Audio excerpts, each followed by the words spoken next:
பரிசுத்த ஆவியானவரே, நீர் எங்களுக்கு கிருபையாய் கொடுத்திருக்கின்ற இந்த நேரத்துக்காக நன்றியோடு துதிக்கிறோம், ஸ்தோத்திரிக்கிறோம். உம்முடைய பிள்ளைகளாகிய நாங்கள் உம்முடைய திருச்சமத்திலே அமர்ந்திருக்கின்றோம். அப்பா, அடியனை மறைத்து ஆவியானதாமே இடைபெட விடுமாய் ஜெபிக்கிறோம். அப்பா, அன்றைக்கு சீசர்களை அனுப்புகின்ற பொழுது பேசுகிறவர்கள் நீங்கள் அல்ல, பிதாவின் ஆவியானவரே உங்கள் மூலமாய் பேசுவார் என்று சொல்லி அனுப்பின தேவன் தாமே. இந்த நாளிலும் கர்த்தாவே உம்முடைய சத்தத்தை கேட்க நாங்கள் ஆவலோடு காத்திருக்கிறோம். நீர் பேசும் உம்முடைய வசனமே சத்தியம் சுவாமி. ஆமீன். கர்த்தருக்குள் பிரியமானவர்களே,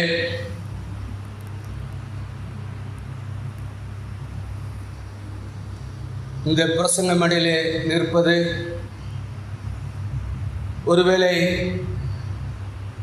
இதை மங்களப்படைப்பு செய்த பொழுது நம்முடைய மகாகணம் பேராயர் அவர்கள் இந்த இடத்துல இருந்து கர்த்தருடைய வார்த்தையை கொடுத்தார்கள். கடந்த வாரம் நம்முடைய ஆயர் அவர்கள் இதே இடத்துல இருந்து கர்த்தருடைய வார்த்தையை கொடுத்தார்கள்.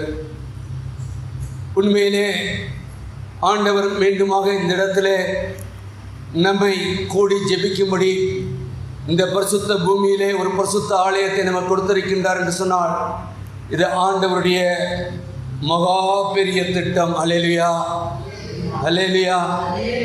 எத்தனையோ ஆண்டுகள் இருண்டு கடந்த இந்த இடத்திலே ஆலயம் கட்டப்பட வேண்டும், நாங்கள் கட்டி கொடுக்கிறோம் என்று சொல்லி அநேக குடும்பங்கள் சொன்ன பொழுதெல்லாம் அது நிறைவேறாத சூழ்நிலையிலே அருமை ஐயா இருக்கின்ற நாட்களிலே ஒரு குடும்பத்தை கர்த்தர் நமக்கென்று ஆயத்தப்படுத்தி அவர்கள் மூலமாய் ஒரு அருமையான ஆலயம் கட்டப்பட்டு ஒருவேளை இன்றைக்கு 3வது ஆராதனை நடக்கின்ற இந்த வேளையிலே இந்த பரிசுத்த தலத்திலிருந்து, இந்த பரிசுத்த பீடத்திலிருந்து உங்களோடு கூட கர்த்தருடைய வார்த்தையை பகிர்ந்து கொள்வது மிக மிக ஒரு பொருத்தமாக இருக்கின்றது. இது ஆண்டவர் எனக்கு கொடுத்த மிகப்பெரிய பாக்கியமாக இருக்கின்றது. நான் நிற்கின்ற இந்த பீடம் என்பது எத்தனோ மிஷனரிமார்கள் நின்று கர்த்தருடைய வார்த்தையை கொடுத்த அந்த பீடம். ஒருவேளை நாம் இதை புதுப்பித்திருக்கின்றோம்.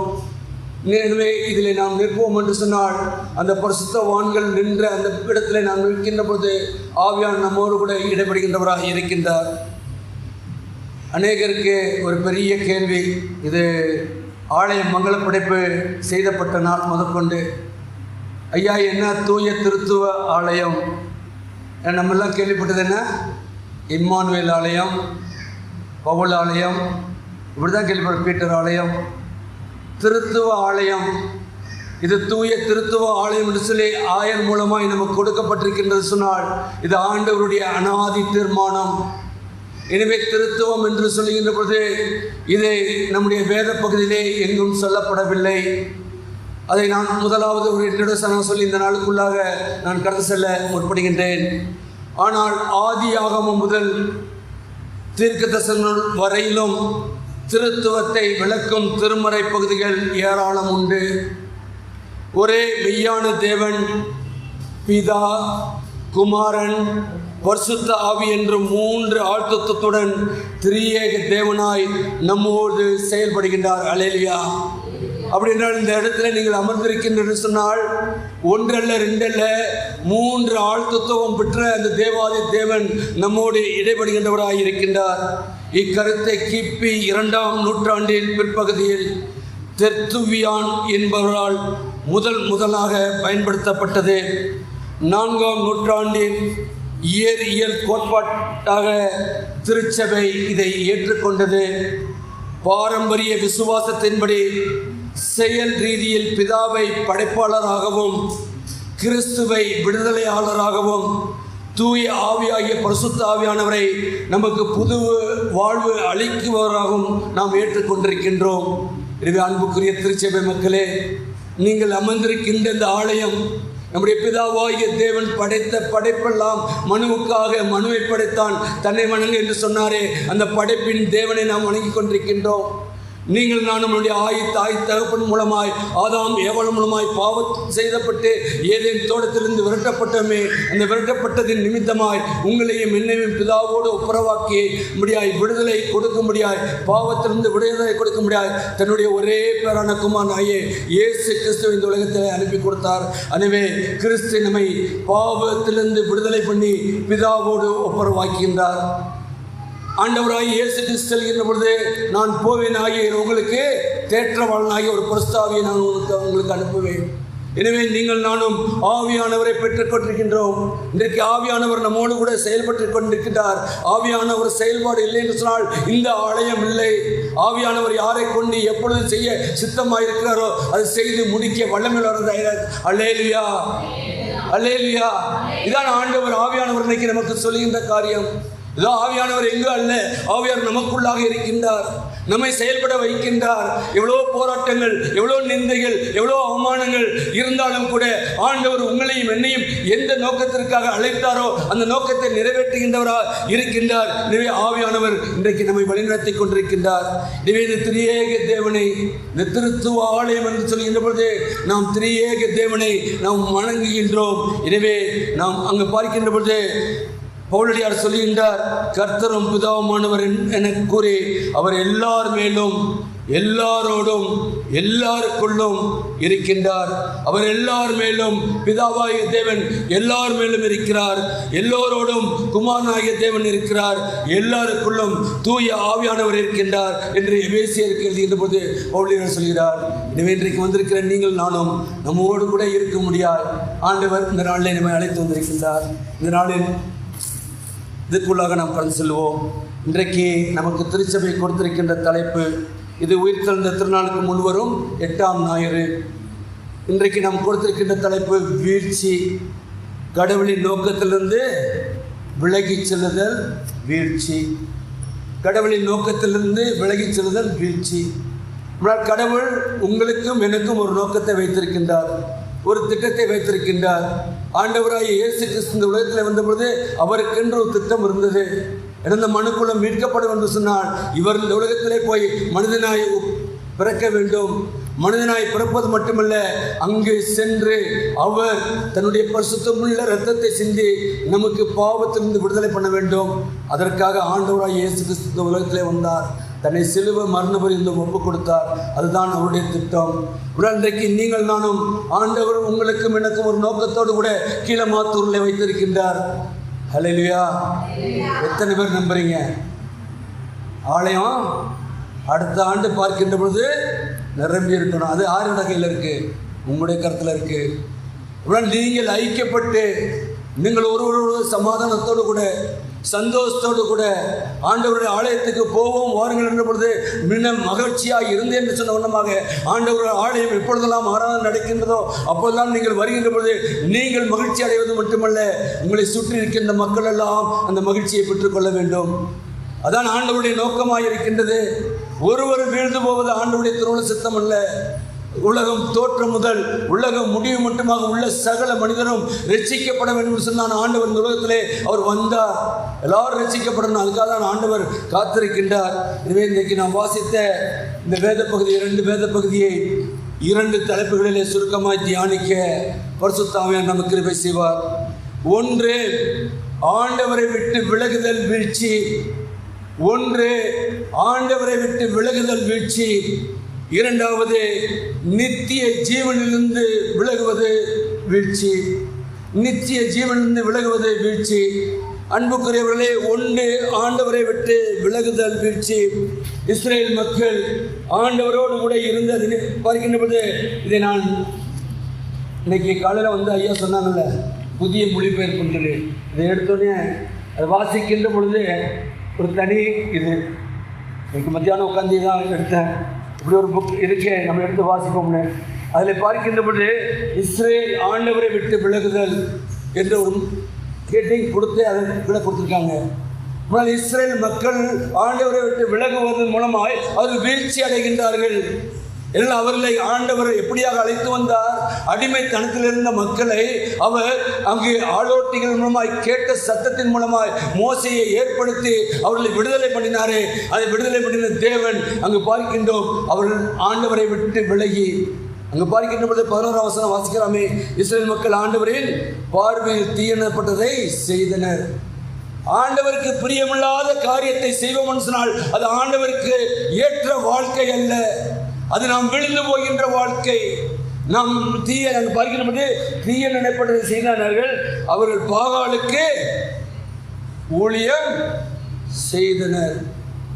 பாகாலுக்கு ஊழியம் செய்தனர்.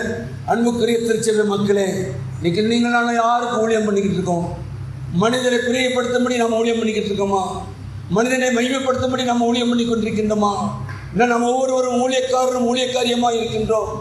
நம்முடைய எங்கு நாம் வேலை பார்த்தாலும் ஆண்டவரை நாம் பிரதிபலிக்கின்ற மகா பெரிய பொறுப்பு நமக்கு கொடுக்கப்பட்டிருக்கின்றது. ஆண்டவர் நம் மூலமாய் மகிமைப்பட வேண்டும். அங்கு பார்க்கின்ற பொழுது பாகாலுக்கு ஊழியம் செய்தனர். அவர்கள் தங்கள் மூதாதையர் எகிப்து நாட்டிலிருந்து வெளியே கொண்டு வந்ததை தங்கள் மூதாதையர் கடவுளை ஆண்டவனை கைவிட்டனர். ஆண்டவரை விட்டாச்சுன்னா ஆண்டவர் என்ன பண்ணுவார்? அவரும் விட்டுருவார். அவர் வருகின்ற நாள் உண்டு. அந்த நாளுக்காக தான் நாம் ஆயத்தப்பட்டு கொண்டிருக்கின்றோம். மற்றவர்களை ஆயத்தப்படுத்தி கொண்டிருக்கின்றோம். அதனால் ஆண்டவரை விட்டு விலகி போவோம்னு சொன்னால் நாம் வீழ்ந்து போகின்றோம். நமக்கென்று ஏற்படுத்தின அந்த பரம கானானை நாம் சுதந்திரிக்க முடியாதபடி நாம் வீழ்ந்து போகின்றோம். அப்படின்னா நாம் வீழ்ச்சி அடைய நாம் அழைக்கப்பட்ட மக்கள் அல்ல. அன்புக்குரிய திருச்சபை மக்களே, இன்றைக்கு நமக்கு ஆண்டவர் கொடுக்கின்ற வார்த்தை, நாம் ஆண்டவரோடு கூட இருக்கின்ற அந்த மகா பெரிய சிலாக்கியத்தை நீங்கள் நானும் பெற்றுக்கொள்ள அழைக்கப்பட்டவர்களாய் இருக்கின்றோம் என்று நாம் அறிந்து கொண்டு அழைக்கப்படுகின்றோம். அதிலே சொல்கின்ற பொழுது அவங்க சொல்கிறார் 15ஆம் வசனம், ஆண்டவர் அவர்களுக்கு ஆணையிட்டு கூறியது போல அவர்கள் போருக்கு சென்ற பொழுதெல்லாம் ஆண்டவர் கை அவர்களுக்கு எதிராக தீமையை விளைவித்தது. அவர்கள் பெருந்துயரத்துக்கு உள்ளாயினார். அதனால் ஆண்டவர் இல்லை என்று சொன்னால் நம்மளால் ஒன்றும் செய்ய முடியாது. ஆண்டவர் நீதி உள்ளவர். அங்கு பாருங்கள், நீதி தலைவரை ஏளனம் செய்தார்கள். அவர்களை கொள்ளையடித்து அவர்களை கையிலிருந்து விடுவித்தனர். ஆயினும் அவர்கள் தங்கள் நீதி தலைவர்களுக்கு செவி கொடுக்கவில்லை. ஆண்டவர் தான் நீதி உள்ள நியாயாதிபதியாக வர இருக்கின்றார். மனிதன் சொல்லுகின்ற தீர்ப்பு மாறிக்கொண்டிருக்கின்றது. பார்க்குறோம்ல, district court, high court, supreme court, ஒவ்வொரு கோர்ட்லையும் ஒரே சட்டம்தான்.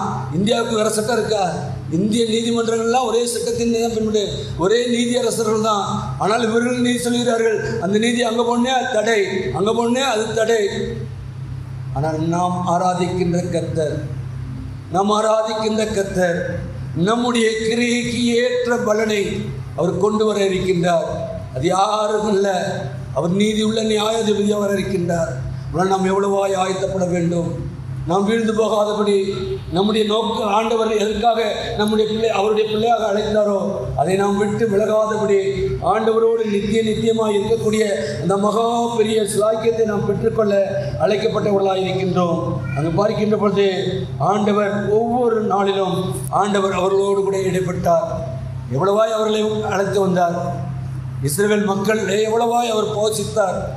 அவர் வனாந்திரங்களிலே அவர் மன்னாவை கொடுத்தாரே, அவர் கடலை இரண்டாக பிளந்தாரே, எவ்வளவாய் அவர்களை வழிநடத்தி எப்படியாய் காப்பாற்றினார். எல்லாவற்றையும் விட்டு இன்னைக்கு நீங்கள் நானும் கூட ஒருவேளை நமக்கு ஆலயம் கிடைத்து விட்டது, சந்தோஷம். பிரச்சனைகளை உண்டு பண்ணுகின்ற நான் மீண்டும் அதை அடிக்கடி வலியுறுத்தி கொண்டிருக்கின்றேன். அன்றைக்கு இங்கு வருவதற்கு முன்பாக நம் பள்ளிக்கூடத்தில் இருந்த பொழுதும் எப்படி ஆண்டவர் மகிமைப்பட இருக்கின்றாரோ, சத்துரு எப்படியாவது அவருடைய மகிமையை, ஆண்டவருக்கு கொடுக்க வேண்டிய மகிமையை அவன் எடுத்துக்கொள்ள முற்படுகின்ற ஒரு காலகட்டத்திலே வாழ்ந்து கொண்டிருக்கின்றோம். இன்றைக்கு கள்ள தீர்க்கதரிசிகள் அநேகர் உண்டு, கள்ள போதனைகள் அணைகள் உண்டு. அதற்கு நீங்கள் நானும் விட்டு போனோம் சொன்னால் நாம் கொண்டிருக்கின்ற விசுவாசத்தை விட்டுவிட்டோம் சொன்னால் நாம் ஆண்டவர் எதற்காக, எந்த நோக்கத்திற்காக தென்னிந்திய திருச்சபை என்று பாரம்பரியமிக்க ஒரு திருச்சபையிலே உங்களையும் என்னையும் அங்கமாக வைத்திருக்கின்றாரோ அந்த நோக்கத்தை நாம் நிறைவேற்றாதபடி நாம் வீழ்ந்து போவோம் சொன்னால் நீங்களும் நானும் பரலோக வாழ்க்கையை விழுந்து நாம் விடுபட்டவர்களாய் நாம் ஆகிவிடுகிறோம் என்று நாம் உணர்ந்து கொள்ள அழைக்கப்படுகின்றோம். எனவே நமக்கென்று ஆவிக்குரிய தகப்பன் உண்டு, ஆவிக்குரிய தகப்பனுடைய சொல் கேட்டு நீங்கள் நானும் எந்த வழி நடக்கின்றோம் என்பதை அவர் அறிந்திருக்கின்றார். அவர் சொல்படி கேட்டு நாம் நாவணுகின்ற பொழுதுதான் ஆண்டவர் மகிமைப்படுகின்றவராக இருக்கின்றார். ஆண்டவருடைய மகிமைப்படுத்த முடியாதான் ஆண்டவர் உங்களையும் என்னையும் ஒரு ஜன கூட்டமாய் இந்த இடத்துல வைத்திருக்கின்றார். ஹல்லேலூயா. நேற்று தினத்திலும் கூட பார்த்தா உபவாச கூட்டம் மகிமையாக இருந்துச்சு. ஐயாவுக்கு ஃபோட்டோ அனுப்பிச்சிருந்தாங்க. ஐயாவை பார்க்கின்ற பொழுது ஒரு தேவதூதன் நிற்கிறது பொழுதுதான் அந்த ஃபோட்டோ நீங்கள் எத்தனை பேர் பார்த்தீங்களே தெரில. ஆவியானவர் அசைவாடி கொண்டிருக்கின்றார். இந்த இடத்துல நாங்கள் அதை உணர்கின்றோம். ஆண்டவருடைய வார்த்தை எங்களோடு மட்டும் அல்ல, நாங்கள் அதற்கு தகுதியற்றவர்களான ஆனால் தகுதி உள்ள ஆண்டவர் எங்களை தகுதிப்படுத்துகின்றார். எதற்காக அழைத்தாரோ போன வாரம் எவ்வளவாய் ஒரு விடுதலையோடு கூட நாம் ஆராதித்தோம். இந்த விடுதலையோடு கூட ஆராதிக்கின்ற ஆராதனை தான் ஆண்டவருக்கு ஏற்ற ஆராதனை.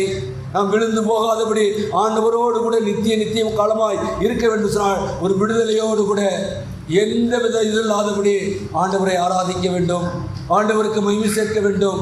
அப்புறம் அங்கே இஸ்ரவேல் மக்கள் ஆண்டவரை விட்டு அங்கு வெளியே போனார்கள். வீழ்ச்சி. புதிய இஸ்ரவேல் மக்களாய் அழைக்கப்பட்டிருக்கின்றோம் நாம்.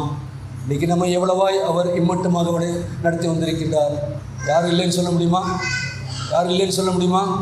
நம் தாயின் கருவலை உருவான் நான் முதற்கொண்டு ஆண்டவர் நம்மை எவ்வளவாய் பாதுகாத்து பராமரித்து நமக்கு வேண்டிய எல்லா காரியங்களையும் கொடுத்து ஒருவேளை அநேகர் ஆண்டவரை அறியாத மக்கள் கூட ஆண்டவரை அறிந்து கொள்ளத்தக்கதாய் அவருடைய சமூகத்தில் வந்து இருக்கத்தக்கதான ஒரு சிலாக்கியத்தை கொடுத்து ஆண்டவருடைய அன்பை ருசித்து ஆண்டவருக்குள்ளாக நாம் இருக்கும்படி கர்த்தர் அனுப்பித்திருக்கின்றாரே, அந்த ஆண்டவர் அல்லவா ஜீவனுள்ள ஆண்டவர். ஹல்லேலூயா.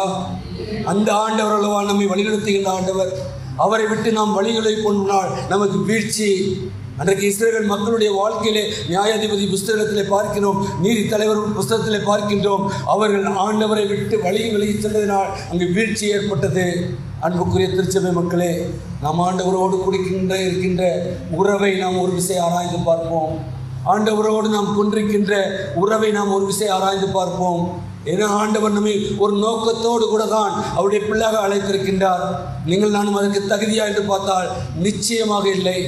தகுதிப்படுத்துகின்ற கர்த்தர் தான் நம்மை அழைத்து வந்திருக்கின்றார். எனவே நீங்கள் நானும் அவருடைய இருந்து ஆண்டவரை விட்டு விலகாதபடி ஆண்டவர் என்ன நம்மை கொண்டு செயல்படுகின்றாரோ அதை நாம் செயல்படுத்த நம்மை முற்றிலுமாக அர்ப்பணிப்போம். ஏன்னா ஆண்டவர் அவரோடு கூட இருக்கின்றவராக இருக்கின்றார். இஸ்ரவேல் மக்களை ஆண்டவரை விட்டு வீழ்ந்த பொழுது அவர் வீழ்ச்சி. இன்றைக்கி நாம் ஆண்டவரோடு கூட இருக்கின்ற பொழுது வீழ்ச்சி இல்லை, நமக்கு ஒரு மகிமையான வாழ்க்கை உண்டு என்பதை நாம் அறிந்து கொள்ள அழைக்கப்படுகின்றோம். இரண்டாவதாக இந்த நாளில் நாம் கொஞ்ச நேரத்துக்கு முன் வாசித்த நற்செய்தி பகுதி, அதை நித்திய ஜீவனிலிருந்து வீழ்ச்சி. யார்? ஒரு பணக்கார வாலிபன். இதை பார்க்கின்ற பொழுது இது அதில் தலைப்பு கொடுக்கப்பட்டிருக்கின்றது, இயேசுவை பின்பற்ற விரும்பிய செல்வரான தலைவர். ஒரு பணக்காரன் வருகின்றான், ஒரு ஐஸ்வர்யவன் வருகின்றான்.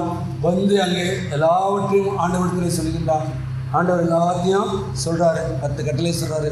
இதெல்லாம் சிறு வயது கொண்டே நான் கொடுக்கிறேன், எல்லாம் நான் செய்கின்றேன் என்று சொல்லி அங்கே சொல்லுகின்றார். சொல்லுறதை கேட்டு அங்கே எல்லாவற்றையும் நீ செய்தீர், ஆம் உண்மைதான், ஆனால் உமக்குள் ஒரு குறை உண்டு. ஆண்டவர் சுட்டி காட்டுகின்றார். அதான் ஆண்டவருடைய செயல்பாடு. அதான் இன்றைக்கு ஆவியானவர் நமக்குள்ளாக இருக்கின்றார். இந்த திருத்துவ ஆலயத்திலே ஆவியானவர் அசைவாடி கொண்டிருக்கின்றார் சொன்னால் நீ செய்வது தவறு என்று சொல்லி அன்றைக்கு அவனுக்கு சுட்டி காட்டின அதே ஆண்டவர், ஒன்று குறைவு உண்டு, உனக்குள்ள யாவற்றை விட்டு ஏழைகளுக்கிடும், அப்போது விண்ணகத்திலே நீ செல்வந்தராயிருப்பீர். ஆனால் நமக்கு என்ன அங்கே பார்க்குறோம், அவன் என்ன பண்ணுறான், பின்பு வந்து என்னை பின்பற்றுகின்றார்.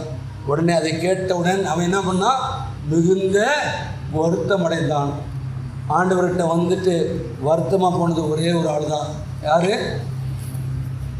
வேதத்தில் பாருங்கள், ஐஸ்வர்யன் ஒரு ஆள் எல்லாம். அவன் ஒருந்தன்னா வெசனத்தோடு, இங்கே நம்ம வாசித்த பகுதியில் என்ன சொல்கிறது, வெசனத்தோடு போனான். ஆண்டவர்கிட்ட வந்து யாரும் அவரை புறமே தள்ளவில்லை. யாரெல்லாம் அவரை தேடி வந்தார்களோ, தேடி வந்தவருடைய எல்லா காரியங்களையும் அவர் நிறைவேற்றினார். என்ன தேவையோடு இருக்கின்றார்களோ, ஒருவேளை அவர்கள் சொல்வதற்கு முன்பாகவே அவர்களை கேட்கின்றார், உனக்கு என்ன தேவை, நான் என்ன செய்ய வேண்டும் என்று கேட்கின்றார்.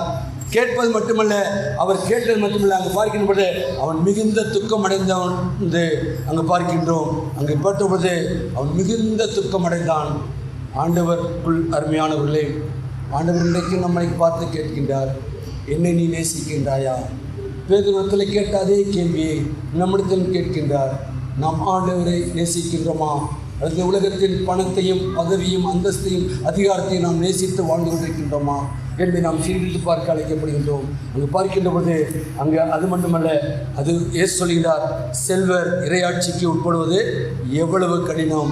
அங்கே அதே பார்க்கிறது, ஐஸ்வர்யவான் தேவனுடைய ராஜ்யத்தில் பிரவேசித்து பார்க்கிறோம். ஒட்டகமானது ஊசியின் காதிலே நுழைவது எளிதாக இருக்கும். நினச்சி பாருங்கள், ஒட்டகம் எவ்வளோ பெருசு. அப்படினால் இன்றைக்கு நாம் பரலோகம் வேண்டும், பரலோகத்தை நாம் சுதந்திரித்துக் கொள்ள வேண்டும். அதற்காக தான் நாம் ஒரு ஜன கூட்டமாய் ஆண்டவர் உங்களையும் என்னையும் அழைத்திருக்கின்றார். ஏதோ இந்த உலகத்திலே நாம் வாழ்ந்து விட்டு செல்ல அல்ல, நமக்கென்று ஒரு உண்டு. அந்த பரம காணானை நாம் பெரும்படியாகத்தான் நாம் அழைக்கப்பட்டிருக்கின்றோம். அப்படி என்றால் இங்கு பார்க்கின்ற பொழுது அவன் மிகுந்த ஆஸ்தி உள்ளவனாயிருந்தான். ஆஸ்தி என்பது இன்றைக்கு பல விதத்தில் நம்மை ஆட்கொண்டிருக்கின்றது. அந்த ஆட்கொள்ளுதலுக்குள்ளாக நாம் இருப்போம் என்று சொன்னால் நிச்சயமாக ஆண்டவர் கொடுக்கின்ற அந்த பரம காணான் நமக்கல்ல, எனக்கல்ல. ஆண்டவரே, நான் ஒன்று மட்டும் ஆண்டவரே, நீர் என்னை அழைத்திருக்கிறீர். ஏதோ நோக்கத்தோடு கூட நீர் உம்முடைய பிள்ளையாக என்னை முத்தரித்திருக்கிறப்பா. அந்த முத்தரிப்பை நீர் உறுதிப்படுத்தும் ஆண்டவரே. எந்த நோக்கமோ நான் அறியேன், ஆனால் என்னை முற்றிலுமாக உம்முடைய கருத்திலே அர்ப்பணிக்கின்றேன் என்று சொல்லி நாம் அர்ப்பணிக்க அழைக்கப்படுகின்றோம். அன்புக்குரியவர்களே, ஆம், அப்பொழுதுதான் நாம் நித்திய ஜீவனை நாம் பெற்றுக்கொள்கின்றவர்களாய். நித்திய ஜீவன் என்பது நாம் ஒவ்வொருவருக்கு கொடுக்கப்பட்டது. இன்றைக்கு நாம் நித்திய ஜீவனுக்காகத்தான் இந்த உலகத்திலே ஓடிக்கொண்டிருக்கின்றோம். இந்த ஜீவிய காலம் என்பது நாம் சங்கீதக்காரன் சொல்லியனமாக ஆயுஷ் நாட்கள் 70 வருஷம்தான். அதே இன்னைக்கு தாண்டது தருகினப்பா போடுது. அப்படித்தானே? 70 வருஷம்னா அந்த வயசுக்குள்ளே கடந்து வந்திருக்கேன். கால் வைக்கிறதுக்கு பயமாக இருக்குது. ஒரு இடத்துல வச்சு அடுத்த 8 வைக்கிறதுக்குள்ளாட்டி யாராச்சும் பிடிக்கணும். 70 வயசு ஆண்டவர் கொடுத்த ஆயுசு நாட்கள் 70 வருஷம் கொடுத்தாச்சு. இன்னும் எத்தனை காலம் கொடுக்குறாரோ கொடுக்க வரைக்கும் ஓடுவோம். அதான் ஆண்டவர் நமக்கு. அதுக்கு என்ன தேவை?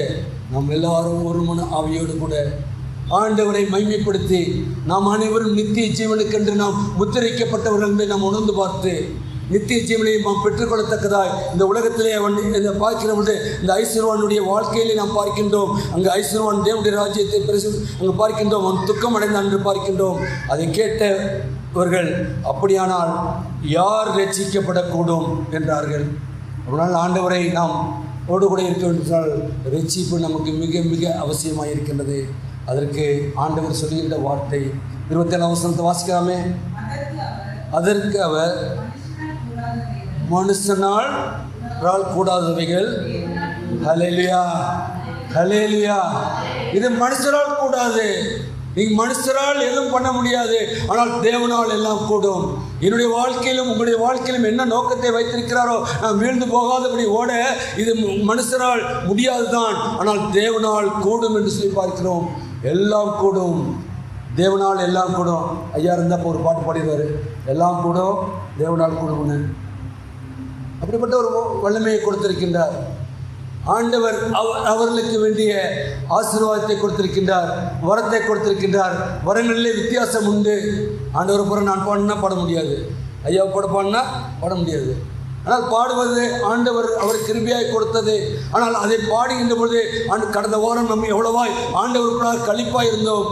தேவனால் கூடாத காரியம் ஒன்றும் அல்ல, எல்லாம் தேவனால் கூடும். தேவனால் கூடும் என்று சொன்னால் தேவன் எல்லாவற்றையும் அதன் காலத்திலே நேர்த்தியாய் நடத்திருக்கின்றார். கீழே மாத்தூரில் நினைத்து பார்த்தோமா? இப்படிப்பட்ட ஆயர், இப்படிப்பட்ட நிர்வாக குழு, எவ்வளோ மகிமையான ஆலயம். யாரை கொண்டு எதை எப்பொழுது செய்ய திட்டமிட்டிருக்காரோ அவருடைய நோக்கம். அதுதான் சொல்கிற பொழுது அவருடைய நோக்கத்திலிருந்து, அதான் இன்னைக்கு தலைப்பு, கடவுளின் நோக்கத்திலிருந்து விலகி செல்லுதல் வீழ்ச்சி. அப்படின்னா கடவுளின் நோக்கத்திலிருந்து நாம் விலகி செல்லாது இருப்போம் சொன்னால் அது வாழ்வு. அந்த வாழ்வுக்காக தான் நீங்கள் நானும் அழைக்கப்பட்டிருக்கின்றோம். இந்த மகிமையான திருத்துவ ஆலயத்திலே நாம் இருக்கின்றோம் சொன்னால் பிதா குமாரன் பரிசுத்த ஆகிய திரியேக தேவன் நம்ம மத்தியிலே அசைவாடி கொண்டிருக்கின்றார். நம்மை படைத்தவர் நம்மோடு கூட இருக்கின்றார். நம்மை விடுதலை பண்ணின தேவன் நம்மோடு கூட இருக்கின்றார். நம்மோடு என்றும் இருப்பேன் என்று சொல்லி தேற்றவான் பரிசுத்த ஆகிய திரியேக தேவன் நம்மோடு கூட இருக்கின்றார். இது திருத்துவ ஆலயம் என்பது இன்றைக்கு நமக்கு மிகப்பெரிய ஒரு சிலாக்கியமாய் கிடைத்திருக்கின்றது. ஆண்டவர் அசைவாடி கொண்டிருக்கின்றார். அவர் மகிமைப்படிக் கொண்டு இருக்கின்றார். நீங்கள் நானும் 2 பேரும் 3 பேரும் அல்ல, நாம் ஒரு மன ஆவியோடு கூட தேவ சமூகத்திலே எப்பொழுதெல்லாம் வந்து ஆராதிக்கின்றோமோ ஆராதிக்கின்ற வேலையெல்லாம் ஆண்டவர் உங்களுடைய என்னுடைய கண்ணீரை காண்கின்றவராயிருக்கின்றார். என்னுடைய மன கிளேசத்தை காண்கின்றவராயிருக்கின்றார். நேற்றைய தினத்தில் நான் அம்மாவுக்கு தெரியும், ஒரு ஐயாவுக்கு சொல்லிட்டு ஒரு 4 நாள் அங்கே இல்லை. ஆனால் 2 நாளும் என்கேஜ்மெண்ட்டு மேரேஜு. நான் ஜெபம் தான் பண்ணேன், பிரசங்கம் பண்ணேன், 2 இடத்துலையுமே பிரசங்கம் பண்ணல. ஆனால் நேற்று காலையில் பேசவே முடியல, வார்த்தை வரவில்லை. அதோடு ஒரு ப்ரேயர் மீட்டிங் போனோம். ஸ்டெப்ஸில் போட்டு அங்கே போனால் அந்த போதுறமா நீங்கள் தான் மெசேஜ் கொடுக்கணும் கொடுத்த. இதே எனக்கு யோசித்து பார்த்தேன், ஏன் இந்த போராட்டம்? நான் கத்தி பிரசங்கம் பண்ணக்கூடிய ஆள், உங்களுக்கு தெரியும், பண்ணல. 2 நாளும் போய் அங்கே ப்ரேயர், அவங்களுக்கு 2 ப்ரேயர் பண்ணேன், அவ்வளோதான். என்ன நடந்தது? இன்றைக்கு இங்கே வந்து செய்தியை கொடுக்க வேண்டும். இது சத்துருடைய செயல். முழங்கால் படியிட்டு காலையிலே ஜெபித்து விட்டு தான் இன்றைக்கு ஆலயத்துக்கு வந்தோம். நேற்று வார்த்தையே வரல. எல்லாரும் பிள்ளைகள் என்னாச்சு என்ன பண்ணீங்க? ஆண்டவர் இன்றைக்கு சத்துருவை மேற்கொள்ளத்தக்கதான தேவ பலத்தை உங்களுக்கு எனக்கும் கொடுத்திருக்கின்றார்.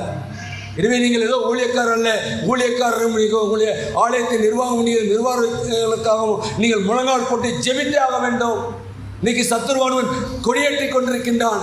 சத்துருவை ஜெயித்தே ஆக வேண்டும். அப்படிதான் ஆண்டவருடைய நாமம் மகிமைப்பட வேண்டும். எந்த சூழ்நிலையும் வீழ்ந்து போகாதபடி இன்றைக்கு நம்முடைய காரியங்கள் நடைபெற வேண்டும். எல்லாம் சமாதானமாய் சந்தோஷமாய் ஆண்டவருக்கு மகிமை சேர்க்கின்றதாய் இருக்க கர்த்தர் நம்மை அழைத்திருக்கின்றார். எனவே வீழ்ந்து போகாதபடி கர்த்தருடைய நோக்கம் எல்லாருக்கும், ஒவ்வொரு மேலேயும் ஒவ்வொரு நோக்கம் இருக்குது. என்ன நோக்கம்? என் பிள்ளைகள் எல்லாம் என்னுடைய பரம காணானுக்கு, பரம பரதேசிக்கு, என்னுடைய என்னோடு கூட நித்திய காலமாய் இந்த ஜீவனுள்ள ராஜ்யத்துக்கு வர வேணும். அவர்களுக்குள்ளாக எதுவும் இருக்கக்கூடாது. எல்லாரும் ஐக்கியமாக சந்தோஷமாக சமாதானமாக இருந்து எல்லாரையும் இன்னும் ஒரு ஜன கூட்டத்தை ஆயத்தப்படுத்தி போகிற வெறுங்கையோடு போனோம்னாக்கா ஆண்டவருக்கு தெரியும். வெறுங்கையோடு போகலாமா? கீழமாத்தூர் ஆலயம் என்பது நீங்கள் அடுத்த ஆண்டு பார்க்கின்ற பொழுது நிரம்பி இருக்க வேண்டும். அல்லேலூயா, அல்லேலூயா. அநேக ஜனங்கள் உண்டு. எங்கே போகிறது? யார் எங்களுக்கு விடுதலை கொடுப்பார்? யார் எங்களை ரட்சிப்பார் என்று சொல்லி இருக்கிறார்கள். ரட்சிக்கின்ற தேவன் தான் நாம் ஆராதிக்கின்ற தேவன். தேவனால் எல்லாம் கூடும். அப்புறம் நீங்கள் என்ன பண்ணணும்? முழங்கால் போட்டு ஒரு சகோதரத்தில் பேசும்போது அவர் நிச்சயமாய் வரக்கூடிய நாட்டில் இந்த ஆலயத்தில் வந்து ஆண்டவருடைய திருநாமத்திலே அவர்களுக்கு பிரதிஷ்டை பண்ணப்படுவார்கள். அவர்கள் ஞானஸ்தானம் பெறுவார்கள். இப்படிப்பட்ட ஒரு ஐக்கியத்தை கர்த்தர் அவர்களுக்கு கொடுத்து அவர்களும் பரம காணானை, அவர்கள் நித்திய ஜீவனை பெற்றுக்கொள்ளத்தக்கதாய் இருக்க அழைக்கப்படுகின்றோம். எனவே இந்த நாளில் கேட்ட சத்தியத்தின்படி இஸ்ரவேல் ஆண்டவரை விட்டு விலகி வீழ்ச்சி அடைந்தது போல, பணக்காரன் நித்திய ஜீவனை விட்டு வீழ்ச்சி அடைந்தது போல நாம் இல்லாதபடி, ஆண்டவரே என்னை நீர் எவ்வளவாய் வழிநடத்தி வந்திருக்கிறப்பா, இவ்வளவு காலம் இந்த நாளிலே நான் ஜீவனோடு இருப்பது உங்களுடைய சுத்த கிருபை. அல்லேலூயா, அல்லேலூயா. இன்னைக்கு வேதனைகள், வியாகுலங்கள், படுத்தா காலையில் எஞ்சிப்போமாங்கிறது தான் இன்னைக்கு போராட்டங்கள். உங்களுக்கு எப்படி இருக்க நம்ம தெரியல, எனக்குலாம் அப்படி தான் இருக்குது. அடுத்த நாள் காலையில் எப்படி இருப்போம்னு அதுதான் லைவ் போய்கிட்டு இருக்கு. எனவே நாம் சிந்தித்து செயல்படுவோம். ஆண்டவர் கொடுக்கின்ற இந்த நிறைவான வாழ்வை எந்த சூழ்நிலையும் விழுந்து போகாதபடி நாம் நிமிர்ந்து நின்று ஆண்டவருக்காக அரிய பெரிய காரியங்களை செய்ய உங்களையும் என்னையும் அர்ப்பணிப்போம். அப்படிப்பட்ட ஒரு வாழ்க்கை வாழ உங்களுக்கும் எனக்கும் பரிசுத்த ஆவியானவர் தம்மை கிருபையும் ஒத்தாசையும் செய்வாராக. ஆமென். ஜெபம் செய்வோம். மகா கிருபையும் இரக்கமுள்ள கர்த்தாவே, நீர் எங்களை கிருபையாய் கொடுத்த ஜீவனுள்ள வார்த்தைக்காக நன்றியோடு துதிக்கிறோம், ஸ்தோத்திரிக்கிறோம். ஆம் கர்த்தாவே, இந்த நாளில் கேட்ட சத்தியத்தின்படி கர்த்தாவே, இதோ இஸ்ரவேல் ஆண்டவரை விட்டு வழி விலகி சென்று வீழ்ச்சி அடைந்தது போல நாங்கள் அல்லாதபடி கர்த்தாவே, இதோ கர்த்தாவே, பணக்காரன் கர்த்தாவே நித்திய ஜீவனை பெற்றுக்கொள்ளாதபடி வீழ்ச்சி அடைந்து துக்க முகத்தோடு போனது போல இல்லாதபடி கர்த்தாவே, இந்த நாளில் உங்களுடைய தேவ சமூகத்திலே வந்து நாங்கள் அமர்ந்து நாங்கள் ஒவ்வொருவரும் கர்த்தாவே நீர் எங்களுக்கு வைத்திருக்கிற நித்திய ஜீவனை பெற்றுக்கொள்ளத்தக்கதாய் கர்த்தாவே நீர் கர்த்தாவே எதிர்பார்க்கின்ற அந்த வாழ்க்கை வாழ எங்களுக்கு கிருபை ஜெபிக்கிறப்பா. இந்த உலகத்தின் எந்த ஆசா பாசங்களும் கர்த்தாவே எங்களை மேற்கொள்ளாதபடி கர்த்தாவே நாங்கள் கர்த்தாவே எல்லாவற்றிலும் கர்த்தாவே உம்மில் கொண்டிருக்கின்ற விசுவாசத்திலே பலப்படவும் கர்த்தாவே இது மனுஷரால் கூடாதவைகள் தேவனால் கூடும் என்ற வார்த்தையின்படி உம்மால் கூடும். நீர் எங்களை கொண்டு என்ன செய்ய சித்தமாயிருக்கிறதோ அதை செய்வதற்காக கர்த்தாவே இந்த நாளில் வந்திருக்கிற நாங்கள் ஒவ்வொருவரும் உம்முடைய திரு சன்னிதானத்திலே எங்களை அர்ப்பணிக்கின்றோம் அப்பா. எங்களை ஏற்றுக்கொள்ளும். எங்களை கொண்டு நீர் நடப்பிக்கின்ற காரியம் பெரியவைகளாய் இருக்க போவதற்காக நன்றியோடு துதிக்கிறோம், ஸ்தோத்திரிக்கிறோம். தாழ்த்தி உடைய கருத்தில் ஏற்படுகின்றோம். பொறுப்படுத்திக் கொள்ளும் முன்னெடுத்தோம். எல்லா துதி கடமையும் எடுக்கின்றோம். நீ பிரேசம் ஜெபிக்கிறோம் ஜீவன் நல்ல பிதாவே. ஆமென், ஆமென்.